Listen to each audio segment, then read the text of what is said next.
সুপ্রভাত সবাই। আজ আমরা বিজ্ঞানের খুব মজার একটি বিষয় নিয়ে জানব। তোমরা কি কখনো ভেবে দেখেছো ঘরের এক কোণায় সেন্ট স্প্রে করলে বা মা যখন রান্নাঘরে মজার কিছু রান্না করেন তখন পুরো বাড়িতে তার সুগন্ধ ছড়িয়ে পড়ে কেন? বাতাসের সাথে ভেসে আসে তাই। ঠিক বলেছ রাফি, কিন্তু এই ভেসে আসা বা ছড়িয়ে পড়ার পেছনে একটি দারুণ বৈজ্ঞানিক প্রক্রিয়া কাজ করে। আজ আমরা সেই প্রক্রিয়াগুলো নিয়েই জানব: ব্যাপন, অভিস্রবণ ও প্রস্রেদন। আমরা জানি সব পদার্থ অসংখ্য ক্ষুদ্র অণু দিয়ে তৈরি, তাই না? এই অণুগুলো কিন্তু স্থির থাকে না, সবসময় ছোটাছুটি করে। তরল আর গ্যাসীয় পদার্থের ক্ষেত্রে এই ছোটাছুটি অনেক বেশি হয়। যখন কোনো পদার্থের অণুগুলো বেশি ঘনত্বের জায়গা থেকে কম ঘনত্বের জায়গার দিকে ছড়িয়ে পড়ে, সেই প্রক্রিয়াকেই বলে ব্যাপন। কোনো পদার্থের অণুর ব্যাপন ততক্ষণ চলতে থাকে যতক্ষণ না উভয় পদার্থের অণুগুলোর ঘনত্ব সর্বত্র সমান হয়। অণুগুলোর ঘনত্ব সমান হওয়া মাত্রই পদার্থের ব্যাপন বন্ধ হয়ে যায়। ঘরে কম ঘনত্ব সম্পন্ন স্থানে ছড়িয়ে পড়ে, তাই সমস্ত ঘর সুবাসে ভরে যায়। ম্যাম, এই যে ধূপের গন্ধটা পুরো ক্লাসে ছড়িয়ে গেল, এটাও কি ব্যাপন? একদম ঠিক সুমি। ধূপের ধোঁয়ার অণুগুলো যেখানে পুড়ছিল সেখানে তার ঘনত্ব ছিল অনেক বেশি, আর বাকি ক্লাসের বাতাসে তার ঘনত্ব ছিল কম।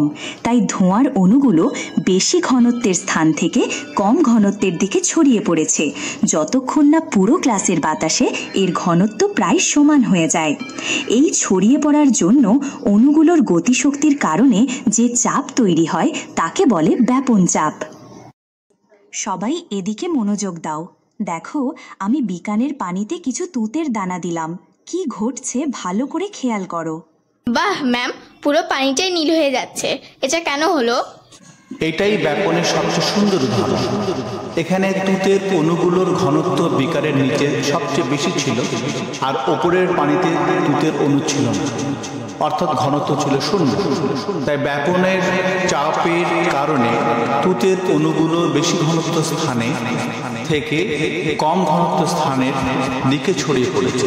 এই প্রক্রিয়া ততক্ষণ চলবে যতক্ষণ না পুরো বিকারের পানিতে তুতের অণুগুলো সমানভাবে ছড়িয়ে পড়ে এবং পানির রং সর্বত্র সমান।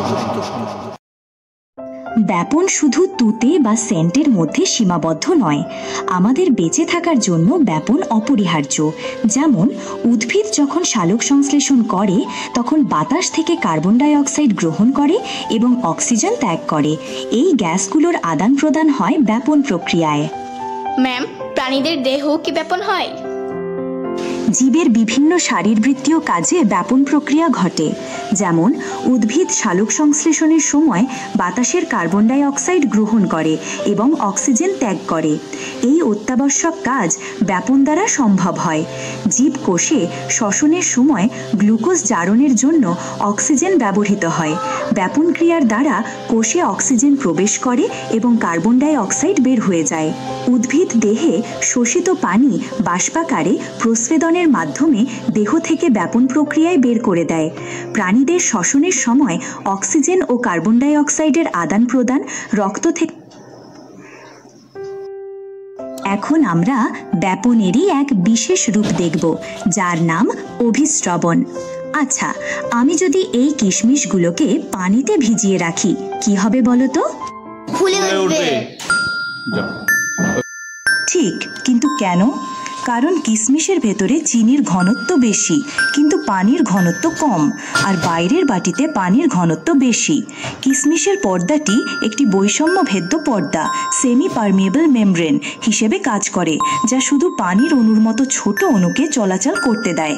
তাই ব্যাপনের নিয়মে পানি তার বেশি ঘনত্বের এলাকা বাটি থেকে কম ঘনত্বের এলাকায় কিশমিশের ভেতর প্রবেশ করে। এই বিশেষ ব্যাপনকেই অভিস্রবণ বলে। সবশেষে আসি প্রস্রেদন প্রসঙ্গে। উদ্ভিদ মূল দিয়ে যে পানি শোষণ করে তার কিছু অংশ ব্যবহার করে বাকিটা পাতার মাধ্যমে বাষ্পাকারে বের করে দেয়। এই প্রক্রিয়াকেই প্রস্রেদন বলে। এটাও এক ধরনের ব্যাপন, কারণ পাতার ভেতরের জলীয় বাষ্পের ঘনত্ব বাইরের বাতাসের চেয়ে বেশি থাকে, তাই তা বেরিয়ে আসে।